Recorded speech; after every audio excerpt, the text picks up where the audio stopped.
چلیں آپ کو ایک واقعہ اور سنا دیتے ہیں۔ بنی اسرائیل میں 3 آدمی تھے،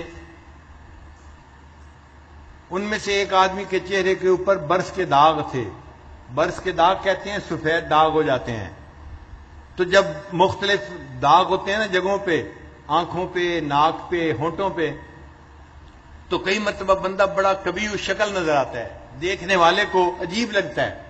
اس لیے فقہاء نے مسئلہ لکھا ہے کہ اگر برس والا بندہ گھر میں نماز پڑھ لے گا، اللہ اس کو باجماعت نماز پڑھنے کا ثواب عطا فرمائیں گے، اس لیے کہ یہ مسجد میں جائے گا تو نمازی اس کو دیکھیں گے تو ہو سکتا ہے ان کی طبیعت پہ اثر ہو اور ان کی نماز میں فرق پڑ جائے، یہ بے شک گھر میں ہی نماز پڑھ لے۔ اب اس کے پاس ایک بندہ آیا اور اس نے کہا سناؤ بھائی کیا حال ہے؟ وہ کہنے لگا یار میں کیا بتاؤں، برس کا مریض ہوں اور کھانے پینے کو بھی کچھ نہیں، تو بس میں تو مشکل سے زندگی گزار رہا ہوں، لوگ مجھے محفل میں بٹھانا پسند نہیں کرتے، بات کرنا پسند نہیں کرتے۔ اس نے دعا دی اے اللہ اس کا رزق بھی کھلا کر دے اور اس کے برس کی بیماری کو بھی ختم کر دے۔ چنانچہ اس کے برس کی بیماری بھی ختم ہو گئی اور اللہ نے اس کو ایک اونٹنی عطا فرمائی، اور اونٹنی کی نسل اتنی بڑی کہ کچھ عرصے میں وہ سینکڑوں اونٹنوں کا اور اونٹنیوں کا مالک بن گیا، امیر آدمی بن گیا۔ پھر یہ بندہ دوسرے کے پاس گیا، دوسرا بندہ جو تھا وہ سر پہ گنجا تھا، بال نہیں تھے، فارغ البال تھا۔ تو اس نے اس سے پوچھا سناؤ بھائی کیا حال ہے؟ تو اس نے کہا کہ بھائی میں تو گنجا ہوں، لوگ میرے اوپر ہر وقت تانے کرتے رہتے ہیں، ٹانٹ کرتے رہتے ہیں اور مذاق میرا اڑاتے رہتے ہیں، اور کھانے پینے کو بھی میرے پاس کچھ نہیں، میں تو بڑی مشکل کی زندگی گزار رہا ہوں۔ اس بندے نے دعا کی، اس کی دعا کرنے پر اس کے سر پر بڑے خوبصورت بال بھی آ گئے اور اس کی پرسنالٹی بڑی خوبصورت نظر آنے لگ گئی، اور اللہ نے اس کو ایک گائے دی، اور گائے کی نسل اتنی بڑی کہ وہ سینکڑوں گایوں کا مالک بن گیا، لائف سٹاک کا مالک بن گیا۔ پھر یہ بندہ تیسرے کے پاس گیا، تیسرا بندہ آنکھوں سے اندھا تھا۔ اس نے پوچھا سناؤ بھائی کیا حال ہے؟ اس نے کہا بھائی میں کیا بتاؤں، لوگوں کے لیے تو رات کو اندھیرا ہوتا ہے، میرے لیے تو دن میں بھی اندھیرا ہوتا ہے، میں تو ٹھوکریں کھاتا ہوں در در کی اور مانگ کے کھانا کھاتا ہوں، میں بھی کچھ نہیں، میری زندگی بھی کیا زندگی ہوئی۔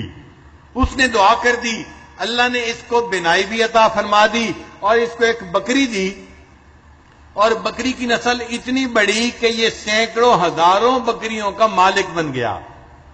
یہ تینوں آدمی بنی اسرائیل کے بڑے امیر آدمی مشہور ہو گئے، فلاں بھی سیٹھ صاحب ہے، فلاں بھی سیٹھ صاحب ہے، اور فلاں بھی سیٹھ صاحب ہے۔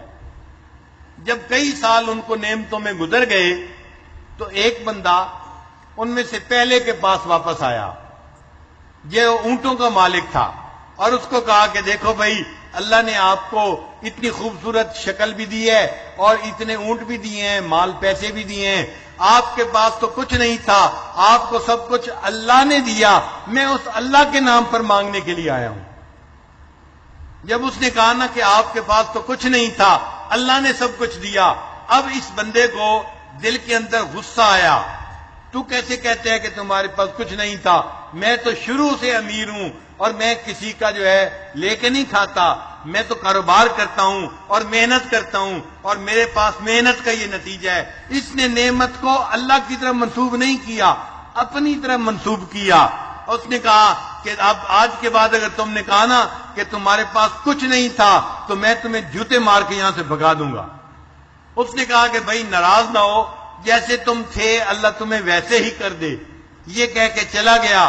اب اس کے اونٹوں میں ایک بیماری پھیلی وائرس کی، سارے کے سارے اونٹ مر گئے۔ یہ جیسا غریب پہلے تھا ویسا غریب پھر بن گیا، اور چہرے کے اوپر سفید داغ پھر اس کے واپس آ گئے۔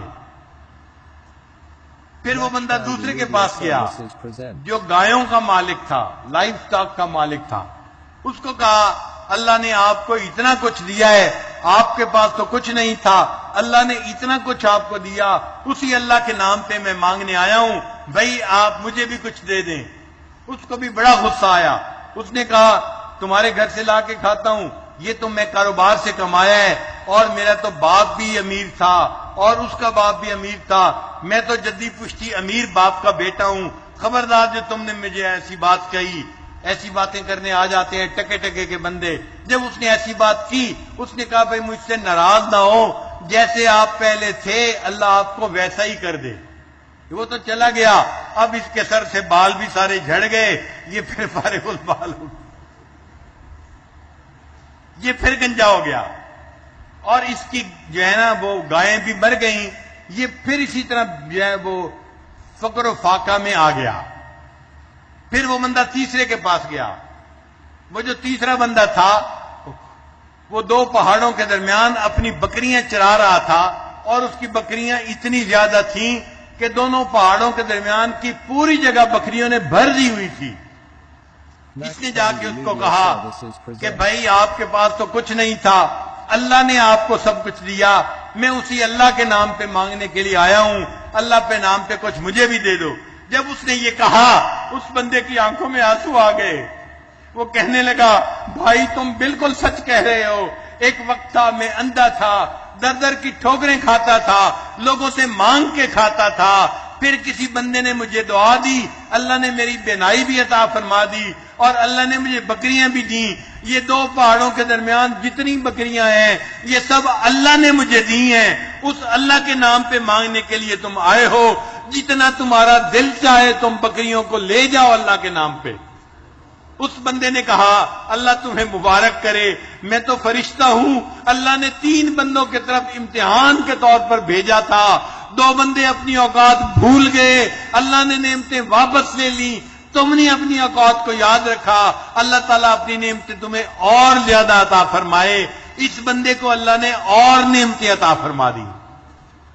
تو جو اپنی اوقات کو یاد رکھتا ہے اللہ تعالیٰ اس کو اپنی نعمتیں اور زیادہ عطا فرماتے ہیں۔ اللہ تعالیٰ ہمیں بھی اپنے شکر گزار بندوں میں شامل فرمائے۔ وآخر دعوانا ان الحمد للہ رب العالمین۔